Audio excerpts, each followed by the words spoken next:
Hi, today I would like to talk with you about this idea of spiritual relationship. And in the Kabbalah Center in Manhattan, they have these classes, and in many of them, their intro class to people is to talk about how you reveal the soul of something in, that basically there's 1% you see. The revealed aspects are 1%, and to reveal the soul of it is 99% invisible, is to ignite, the abundance and the sufficiency. So to be in the 99% is to be in all the potentials, which means everything's possible, everything's good, everything will be okay. And, in Sufism, which is almost like the Kabbalah of the Quran or the Kabbalah of Middle East or the Kabbalah not of Middle East, I'm sorry, of Islam, is kind of like, has a lot of good things to say about this. So I'll share a little, these are some Sufi ideas which have a lot to do with spiritual relationship. The lover is the beloved, and it's one of the focal points of the spiritual progression on the journey. And God, of course, in everyone, or God is the partner, God is the friend, God is the beloved. The self is the beloved to God.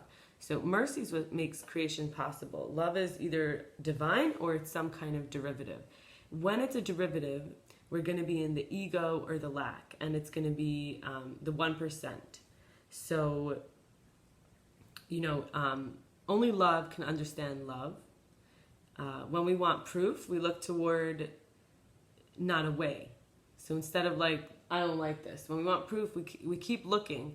The heart uses intellect as a ladder to reach the heaven, and a lover is revealed by a heart that's in pain.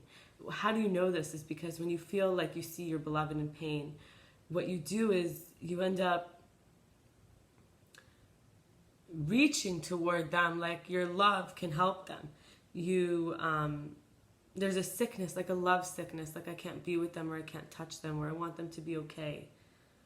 And there's no way to explain this kind of love. So the mind will come up with all these ideas, and the intellect will try to get to heaven, to get to this love, this good love, through the words, through the thoughts. But actually, it's the clearest love when it's not spoken about. It's like the silence. It's like the birds don't talk too much, and they fly pretty high.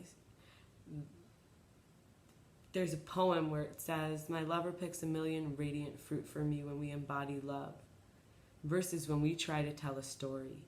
So the love for my maker leaps like a flame when I open my heart. Love is one. There's no arrival. So it's like flickering up, like I said, like to the heaven. It's like open and exciting, and it's like this idea that all the Hollywood and romance novels try to put into something. And then there's this idea of transformation in love, which is that there's the self, which has the needs being met and safety, and then the soul and the body. So this idea of like the self that is the soul is subtle and etheric, and the self that is the body is dense and tethered.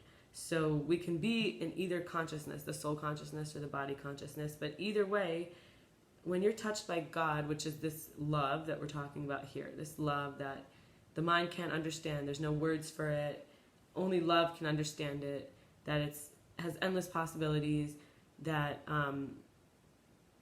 it's like each bite is a delicious sweet fruit, millions, right? So that's when we feel touched by God. That's this idea. It's cleared of all misperceptions, and it's kind of like the practice could be a few things. It could be every time dirt's shoveled on you, shake it off and then step on it and go up. And it's kind of like, thank you for these things that I could use to get higher, even though it's like falling on me and I think, oh, there's dirt falling on me. Then there's this idea also that like the practice is only God knows the difference between a blessing